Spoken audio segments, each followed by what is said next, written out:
Hello friends, welcome back to Aarti's home kitchen. આજે આપણે બનાવીશું માર્કેટ કરતાં ઘણી સસ્તી અને એકદમ ચોખ્ખી ક્રિસ્પી કેળાની લાઈવ વેફર. કેળાની વેફર તો આપણા બધાની ફેવરિટ હોય છે, પણ આપણે કેળાની વેફર ઘરે બનાવીએ ત્યારે લાલ બની જાય, ચવડ થાય અથવા તો ક્રિસ્પી નથી બનતી. આજે હું તમારી સાથે વેફર બનાવવાની એકદમ સરળ રીત બતાવીશ, જેનાથી પહેલી વારમાં જ તમારી વેફર પરફેક્ટ બનશે. માર્કેટમાં મળતી ગોળ અને લાંબી બંને વેરાયટીની વેફર આજે આપણે બનાવીશું. અહીંયા તૈયાર થયેલી વેફર તમે જુઓ, એકદમ ક્રિસ્પી અવાજ સંભળાય છે ને.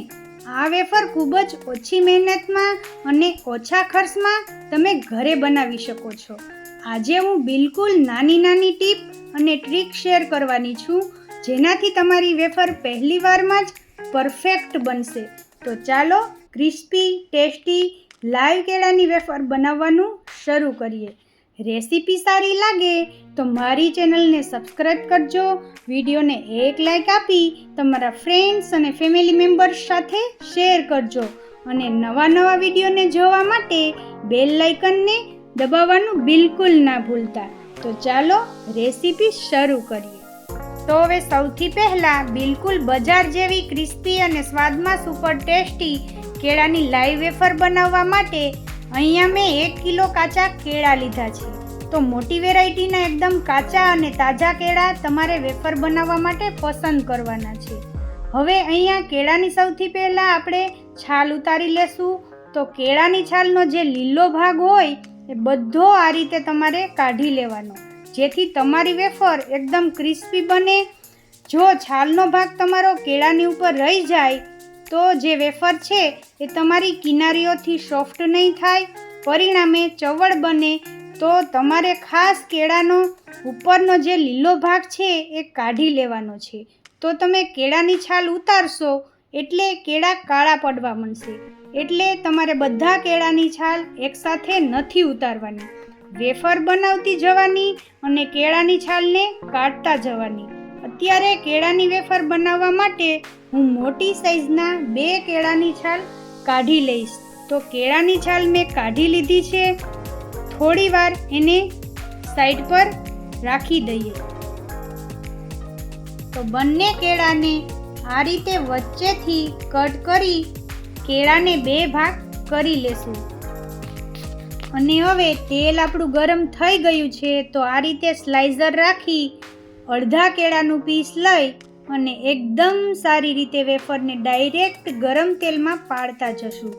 તો એકદમ સારી ક્વોલિટીનું સ્લાઇસર વાપરવાનું, અને કેળા તમે જેમ ખમણતા જશો એમ થોડા ચીકાસવાળા લાગશે, તો તમારે હાથ દાજી ન જાય એનું ખાસ ધ્યાન રાખવાનું. કડાઈમાં 1 વારમાં જેટલી સમાય એ પ્રમાણે ઉમેરવાની. હવે ગેસની ફ્લેમ મીડિયમ કરી કન્ટિન્યુ હલાવતા રહીને 1 મિનિટ માટે ચલાવતા રહેવાનું. આવું કરવાથી ફાયદો એ થશે કે તમારી વેફર બિલકુલ લાલ નહીં થાય અને ક્રિસ્પી એવી તળાશે. તો કન્ટિન્યુ ચલાવતા રહેવાનું, જેથી બધી બાજુથી વેફર એકદમ પરફેક્ટ એવી તૈયાર થાય. વેફરની એક બેઝને તળાતા 3 મિનિટ જેટલો સમય લાગે છે. અહીંયા તમે જુઓ, આપણી તળાયેલી વેફર કેટલી સરસ ક્રિસ્પી બની છે. તો તળાયેલી વેફરને આપણે એક પ્લેટમાં કાઢી લેશું અને આ જ રીતે આપણે બીજી વેફરને તેલમાં પાડી દેશું. તો એક બેઝ વેફરની તળાઈ જાય એટલે ફરી આપણે વેફરને ગરમ તેલમાં પાડી દેવાની. વેફર પાડો ત્યારે ગેસની ફ્લેમને હાઈ કરી દેવાની. પછી વેફર તળાય પછી 1 મિનિટ કન્ટિન્યુ ચલાવતા એક ક્રિસ્પી થાય ત્યાં સુધી તળાવા દેવાની. તો અહીંયા તમે જુઓ, એકદમ ક્રિસ્પી એવી તળાઈ ગઈ છે અને સાથે બિલકુલ લાલ નથી થઈ અને ખાવામાં પણ પોચી બને છે. તો લાંબી વેફર તૈયાર થઈ ગઈ છે. તો અહીંયા તમે જુઓ કેટલી સરસ ક્રિસ્પી બની છે. તો હવે આપણે તેને એક પ્લેટમાં કાઢી લઈએ. એકદમ સરસ ક્રિસ્પી એવી વેફર આપણી તળાઈને તૈયાર છે. હવે તમારે જો બજારમાં મળે એવી ગોળ વેફર બનાવવી હોય તો આપણે જેમ લાંબી વેફર બનાવી એ જ રીતે પણ તમારે વેફરની સ્લાઇસરમાં આ રીતે ગોળ પાડવાની. તો એકવારમાં જેટલી તમે ગરમ તેલમાં વેફર પાડી શકો એટલી આ રીતે પાડી દેવાની. વેફરને સરસ પાડી દો, પછી તમારે ગેસની ફ્લેમ મીડિયમ કરી દેવાની. મેં આગળ બતાવ્યું એ સેમ પ્રોસેસ પ્રમાણે બનાવી લેશું. તો અહીંયા તમે જોઈ શકો છો આપણી ગોળ વેફર પણ એકદમ સારી રીતે તળાઈ ગઈ છે. તળાયેલી ક્રિસ્પી કેળાની વેફર આપણે એક પ્લેટમાં કાઢી લેશું. તો છે ને તૈયાર થયેલી વેફર તમે જુઓ કેટલી મસ્ત બની છે. તો હવે ગરમ ગરમ વેફર પર મસાલો સ્પ્રિંકલ કરીશું.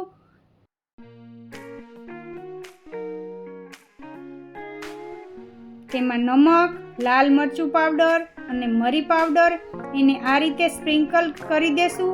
તો તમારે જેટલી મસાલેદાર વેફર જોઈએ એ પ્રમાણે તમારે મસાલો ઉમેરી દેવાનો. તો બંને વેફર પર અત્યારે આ રીતે થોડો થોડો મસાલો ઉમેરી દઈશ.